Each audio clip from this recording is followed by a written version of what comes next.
We're talking about, is wrestling real or wrestling fake? Now, I've got to give you some background before I even answer that question. Even though that question, for a lot of people, is very simple to answer, including myself. But it's not as, I don't know if it's as complex as a yes and a no answer, okay? Now, as a kid, I loved wrestling, right?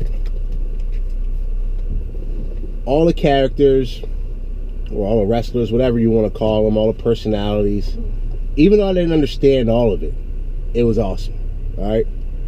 And I loved it. I sucked it up.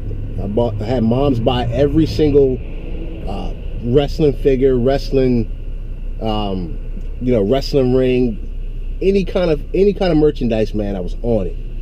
You know, I asked for it for Christmas. I remember one time I got 3 Ric Flairs. Like, every single person got me a Ric Flair. I was like, what the fuck? But anyway, I loved it. I was completely, I was swamped. I was completely submerged in wrestling. Like, I was just hypnotized, right? So, and all my dudes were, you know, like, the biggest part for me was the Attitude Era, right? And I know some of you clowns gonna be like, oh man, you know that much about it, and you know the eras and all. Yeah, I know all the eras. Just told you I was swamped in it, right? Anyway, Attitude Era, you know, Stone Cold, The Rock. I mean, you're talking about some cool ass dudes, all right? At least some cool ass personalities. You know what I mean? I still love The Rock, shit. Anyway, it's the Attitude Era was the best for me. Like, that's what got me hooked to that shit. I mean, I could tell you every single, well, not every single, but I could tell you the majority of WrestleManias, who fought who, you know, the whole thing. I can run right down the list. You know what I mean? So the old stuff was good, but what really got me hooked was the Attitude Era. And it was just like a soap opera, which is, you know, really part of my answer. But it was like a soap opera, and you tuned into it every week. And when they had the big pay-per-views, you asked for, you know, for it to be bought, you know, $50 for whatever it was at the time. And it was just something that you just get, and it never stopped. It seemed like it was always going. It was always, like, every single week. You know, you got shows like The Walking Dead, which I love. You got all these TV series. And then you watch 13 episodes and it's over. And now it's time to watch something else or wait for that next season. With wrestling, it was really a continuous, it was just years of them feeding. You know what I mean? So again, I might be talking crazy to some of you, but I mean, this was a big deal for me. So, do I think it's real? Do I think it's fake?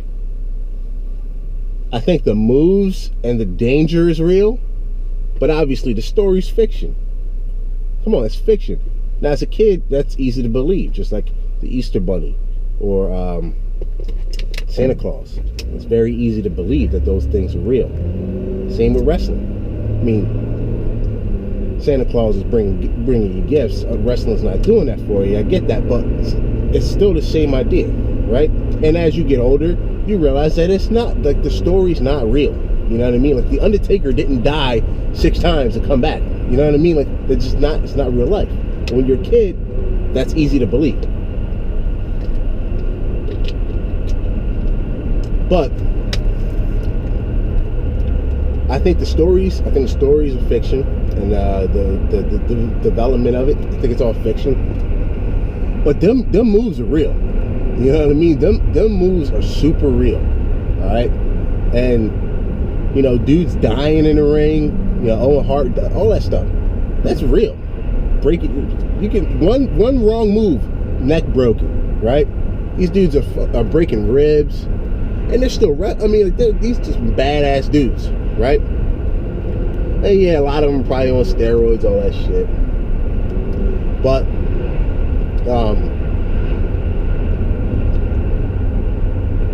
yeah, I mean, I would say it's real. I would say the moves are real, but the story's fiction. And if you are, I'm sorry, and I don't even care if I'm offending anyone here. If you're an adult and you don't realize that the story and the development of the whole, week to week thing is fiction, you got problems, and you need to reevaluate your life. All right.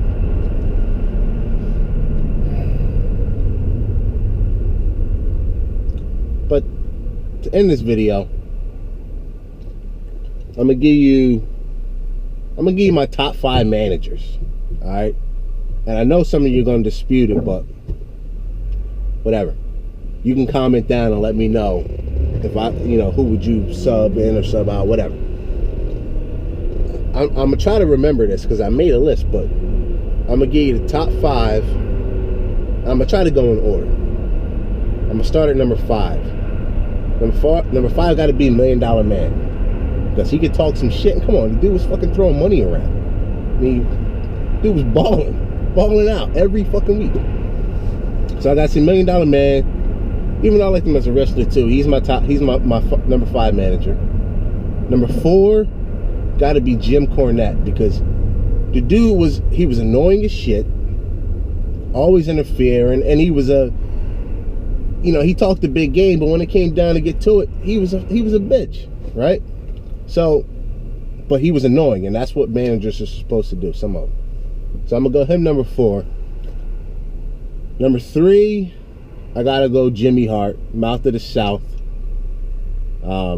Jimmy Hart, man, he always had the fly ass jackets with his faces and whoever he was managing on the back of him. So, fuck it, Jimmy Hart, number 3. Number 2, Paul Bearer. Paul Bearer's a legend. Number 1, Bobby the Brain Heenan, because he could talk some shit and he managed all the big dudes, Mr. Perfect, all them dudes.